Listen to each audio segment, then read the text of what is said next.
নমস্কার, আমি শ্রাবন্তী। আমার বং বাংলা ন্যারেটিভ চ্যানেলে তোমাদের সবাইকে স্বাগত। কেমন আছো সবাই?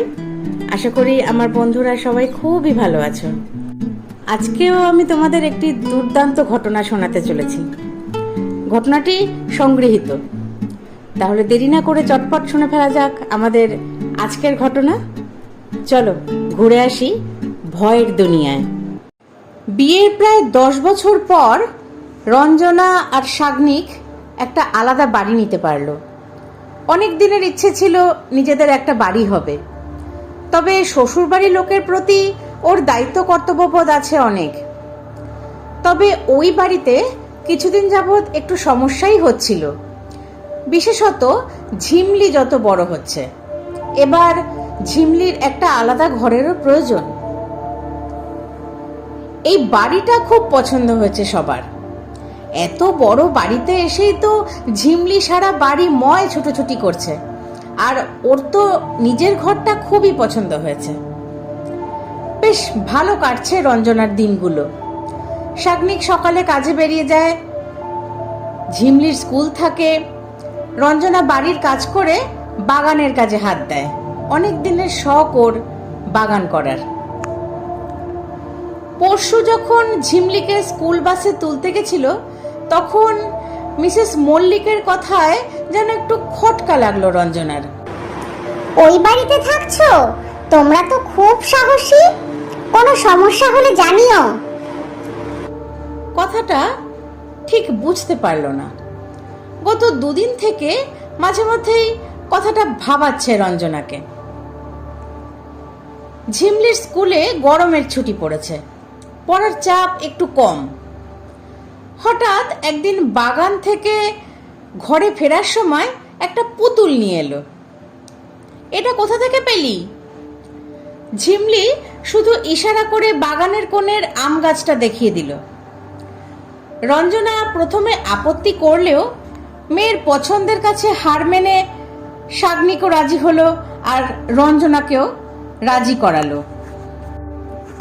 ঝিমলি যেন কয়েকদিন ধরে একটু পাল্টে গেছে, চুপচাপ হয়ে গেছে। সারাদিন ওই পুতুলটা নিয়ে বসে থাকে, কথা বলে না খুব একটা। সেদিন রাতে ওর ঘরের পাশ দিয়ে যাওয়ার সময় রঞ্জনা শুনতে পেল ও পুতুলটার সাথে কথা বলছে। যে মেয়ে রাত 10টা বাজতেই ঘুমিয়ে পড়ে, তার এত রাত অবধি জায়গাটা একটু অদ্ভুত লাগলো ওর। ঘরে গিয়ে ঘুম পাড়িয়ে আসলো ওকে। অফিসের কাজে দিন 15 জন্য বাইরে যেতে হলো সাগ্নিককে। বাড়িতে রঞ্জনা আর ঝিমলি একা। ঝিমলির ব্যবহার অদ্ভুত লাগছে ওর। কোনোভাবেই রঞ্জনা ঝিমলির ঘরে রাতে থাকতে পারল না। আজ ঘর অন্ধকার করে খেলছিল ঝিমলি। রঞ্জনা লাইট জ্বালিয়ে ওকে পড়তে বসতে বলল, কিন্তু ও কোনো সাড়াই দিল না। এবার ঝিমলির ব্যবহার দেখে রঞ্জনা ভীষণ রেগে গিয়ে ওর হাত থেকে পুতুলটা ফেলে ওকে বকতে শুরু করলো। ঝিমলি বকার দিকে যেন পাত্তাই দিল না, কিন্তু পুতুলটা ফেলে দেওয়ায় ওর চোখ মুখ লাল হয়ে গেল। রঞ্জনা ওর হাতটা ধরতেই ও এমন করে ধাক্কা দিল যে রঞ্জনা সামলাতে না পেরে পড়ে গেল। ঝিমলির দৃষ্টিটা অদ্ভুত। রঞ্জনার ব্যাপারটা ভালো ঠেকলো না। রঞ্জনা ব্যাপারটা সাগ্নিককে জানালো না, কারণ ও ব্যস্ত। দুদিন ঠিকঠাকই কাটলো। তবে ঝিমলি যেন আরো পাল্টে যাচ্ছে। ঘরে একা একা বসে অন্ধকারে ওই পুতুলটা নিয়ে খেলে, বাগানের ওই আম গাছটার কোণে বসে থাকে। আজকাল রঞ্জনাকে তো যেন সে সহ্যই করতে পারে না, নিজের ধারে কাছেও ঘেঁষতে দেয় না। রঞ্জনা শুনেছে অনেক রাত অবধি ঝিমলি যেন কার সাথে কথা বলে। আজ রাতের খাবার বানানোর সময় হঠাৎ লোডশেডিং হয়ে গেল। পিছন ফিরে রঞ্জনা দেখলো ঝিমলি পুতুলটা নিয়ে অদ্ভুতভাবে গোঙাচ্ছে। রঞ্জনা ভয় পেয়ে গেল। হঠাৎ এর মধ্যেই লাইট চলে এলো। ঝিমলি হাতের সামনে যা পেল এলোপাথারি ভাবে রঞ্জনার দিকে ছুটতে লাগলো।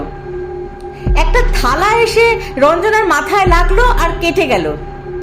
চিৎকার করলো রঞ্জনা ঝিমলির নাম ধরে। হঠাৎ ঝিমলি দৌড়ে পালিয়ে গেল। রঞ্জনা নিজেই নিজের ড্রেসিং করলো, খুব ভয় পেয়েছে। ঝিমলি কিন্তু ঘর থেকে আর বেরোলো না।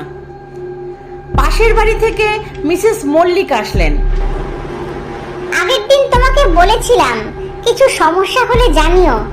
তোমার চিৎকার শুনে আসলাম, আমার মনেই হচ্ছিল কিছু একটা হবে, বললেন মিসেস মল্লিক। রঞ্জনা বেশ ঘাবড়ে গেল। দেখো, আমি যতটা শুনেছি এই বাড়িটা যার, তার এক মেয়ে ছিল। ওনার স্ত্রী মারা যাওয়ার পর উনি দ্বিতীয় বিয়ে করেন, কিন্তু উনি মেয়েটির সাথে খুব খারাপ ব্যবহার করতেন। এরপর শোনা যায় মেয়েটা একদিন বাড়ি থেকে চলে যায়, আর খোঁজ পাওয়া যায়নি। আর যাওয়ার সময় নিজের পছন্দের পুতুলটা নিয়ে যায়। অনেকে বলে মেয়েটাকে নাকি ওই মহিলাই মেরে ফেলে। ওই মহিলাও কিছুদিন বাদেই মারা যায়। এরপর দুটো পরিবার এখানে থাকতে আসে। তাদের মধ্যে এক পরিবারের মহিলা মারা যায়। অনেক দিন এই বাড়িতে কেউ আর থাকতে পারে না, আসেও না। সব শুনে রঞ্জনা কি বলবে বুঝতে পারছে না। রাতে বেশ সাহস করেই ঝিমলির কাছে গেল।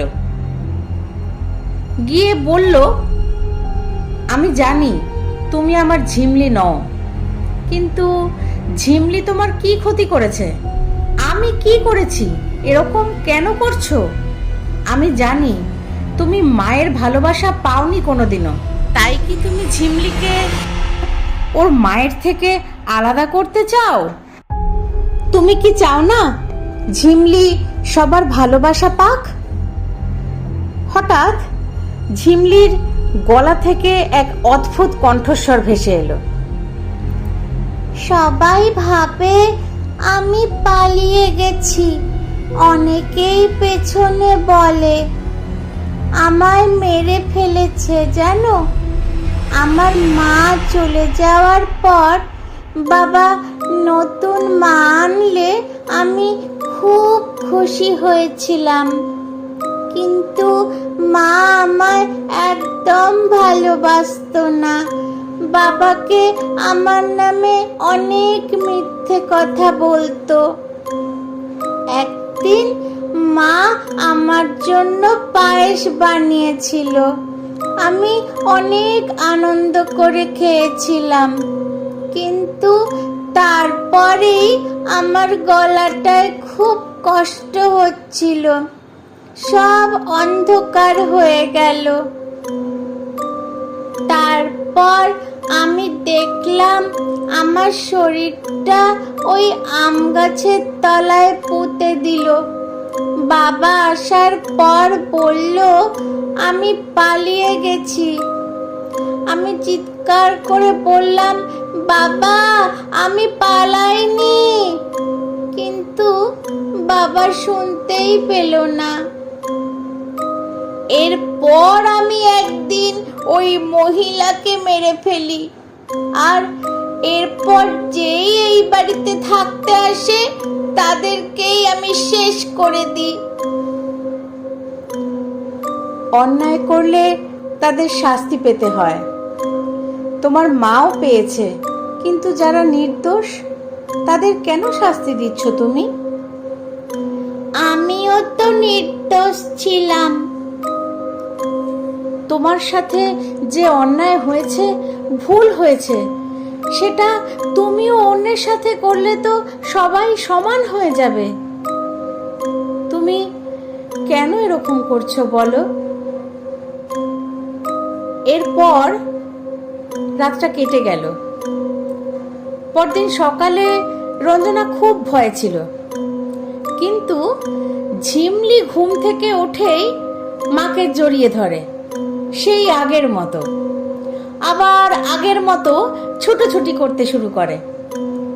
রঞ্জনা বুঝতে পারলো সব ঠিক হয়ে গেছে, শুধু একটা দীর্ঘশ্বাস ফেললো আর মনে মনে বলল, তুমি যেখানেই থাকো খুব ভালো থেকো, তোমার আত্মার শান্তি হোক। অসাধারণ একটি ঘটনা। ঘটনাটি যতটাই ভয়ের তার থেকেও অনেক বেশি কষ্টের আমার কাছে লাগলো। মাহারা একটি নিষ্পাপ ফুটফুটে মেয়ে তার দ্বিতীয় মাকে ভালোবেসে আঁকড়ে জড়িয়ে ধরতে চেয়েছিল, কিন্তু আমরা বড়রা কি অদ্ভুত না। একটা ফুলের মতো মেয়েকেও নিজের মেয়ে বলে কাছে টেনে নিতে পারলো না, তাকে আপন করে নিতে পারলো না, বরং তাকে মৃত্যুর দিকে ঠেলে দিল এবং মেরেই ফেলল। মানুষ এত পাষাণ যে কি করে হয়! সত্যি একটা মা হয়ে তো বাচ্চার ফিলিংসটি কীরকম সেটি বুঝতেই পারা যায় না। আমরা যারা মা সকলে ব্যাপারটা উপলব্ধি করতে পারছি, সেই বাচ্চাটির কষ্টটা বুঝতে পারছি। এত রাগ, দুঃখ, অভিমান মনে রেখে চলে গেলে তার কি আত্মার মুক্তি হয়? তাই সেই ছোট্ট শিশুটিও মুক্তি পায়নি এবং নিজে নিষ্পাপ হয়েও মৃত্যুবরণ করতে হয়েছে বলে অনেককেই হত্যা করেছে ও এরপরে নির্মমভাবে। অথচ দেখো, ও কিন্তু সত্যিই নিষ্পাপ। না হলে রঞ্জনার একদিনের একটু ভালো ব্যবহার, ওর সাথে একটু বুঝিয়ে বলা কথা, কিছু দুঃখ করে নিজের মনের ভাব প্রকাশ, ওকে সবটা বুঝিয়ে দিল, ও ছেড়ে দিল রঞ্জনার মেয়েকে। আমার তো খুব ভালো লাগলো ঘটনাটি। তোমাদের কেমন লাগলো আমাকে জানিও। ঘটনা শুনতে যদি তোমাদের ভালো লাগে তাহলে লাইক, কমেন্ট, শেয়ার করতে ভুলো না। আর আমার বং বাংলা ন্যারেটিভস চ্যানেলটিকে সাবস্ক্রাইব করে আমার পাশে থেকো। তোমাদের কাছেও যদি এরকম কোনো ঘটনা, দৈবিক, অলৌকিক জানা থাকে আমাকে পাঠিয়ে দিও। ডেসক্রিপশন বক্সে আমার ইমেল আইডি দেওয়া আছে। সেই ঘটনাগুলো আমি সবার সাথে শেয়ার করে নিতে পারবো। সবাই আমরা সাক্ষী থাকবো সমস্ত রকম ঘটনার। আজ তাহলে এই পর্যন্তই। দেখা হচ্ছে আগামী দিন আর একটি সুন্দর ঘটনা নিয়ে। সবাই খুব ভালো থেকো, সুস্থ থেকো। ধন্যবাদ।